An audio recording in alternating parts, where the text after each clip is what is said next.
Hi, I'm building a 1957 Panhead Bobber. I used YouTube as a source of information to help with my build. There's a lot of great information out there from other bike builders. One area I felt was a little light though was axle spacers. If this sounds scripted, it's because I'm reading it, because when I speak freehand, it just gets all messed up. This is what the bike used to look like. This was version 2 of the bike. I'm now doing version 3.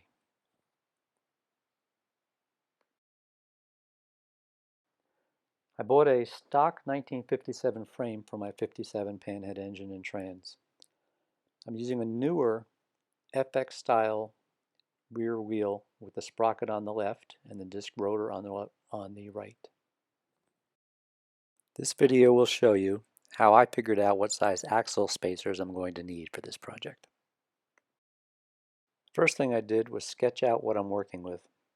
This sketch was done on a Mac computer using an application called PaintX, which comes with the Mac. I've identified 10 measurements that can be used to figure out the size of the 3 spacers I need.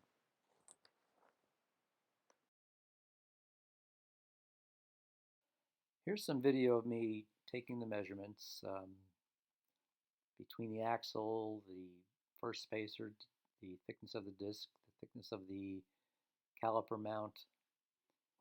All these numbers will be entered into the spreadsheet for me to make my calculations.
Part of the measuring step involved mounting the rear wheel with no spacers installed.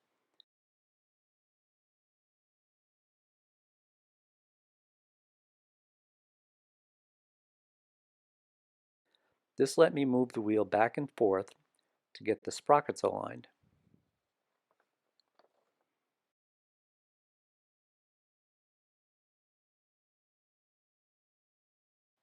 I bought a small piece of aluminum angle stock and clamped it to the sprocket. Then I moved the wheel right and left until the angle just touched the transmission sprocket.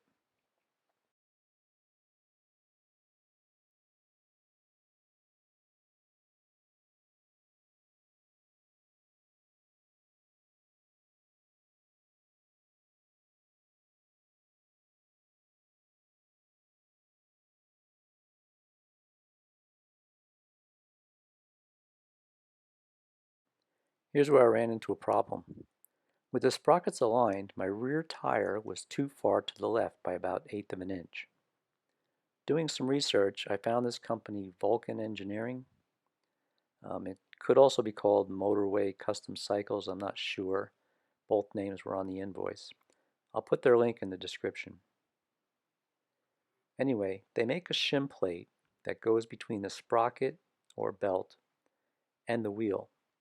I ordered the 1/8 inch for my project. I mounted this shim plate and it brought my tire within 20 thousandths of an inch to center. Close enough. Now, once the sprockets were aligned, I had to figure out the space between the bearing face and the main sprocket. I was lucky enough to be able to get a dial caliper in the right position to measure from the outside of the frame plate directly to the bearing face. I entered all the values I had measured into the spreadsheet that I created. This gave me a starting point to calculate my spacer widths.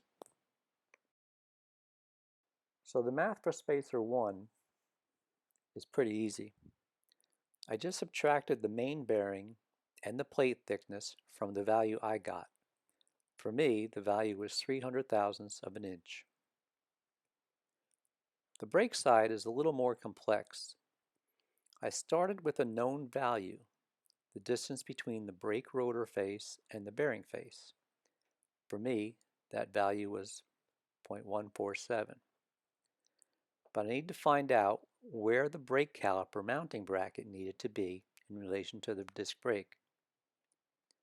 I had a measurement from the center of the caliper to the face of the mounting bracket. For me, that was 460 thousandths. So to align the center of the caliper up with the center of the brake rotor, I needed to add the distance from the center of the brake rotor to the 460 thousandths. This gave me a thickness for the second spacer of 497 thousandths of an inch. I would use a standard half-inch spacer in this case. Rather than calculate the third spacer, once a second spacer was made and in place, I just measured from the outside of the frame plate to the brake mount. This number, minus the thickness of the frame plate, should give me the correct value for the third spacer. I put together an old spacer and some washers to simulate the correct size to be sure it worked before building the final spacer. So that's how I did mine. Your mileage may vary. I hope this video was helpful to some people out there, and thanks to all the builders who have taken the time to show us novices how to build our bikes of our dreams. Cheers.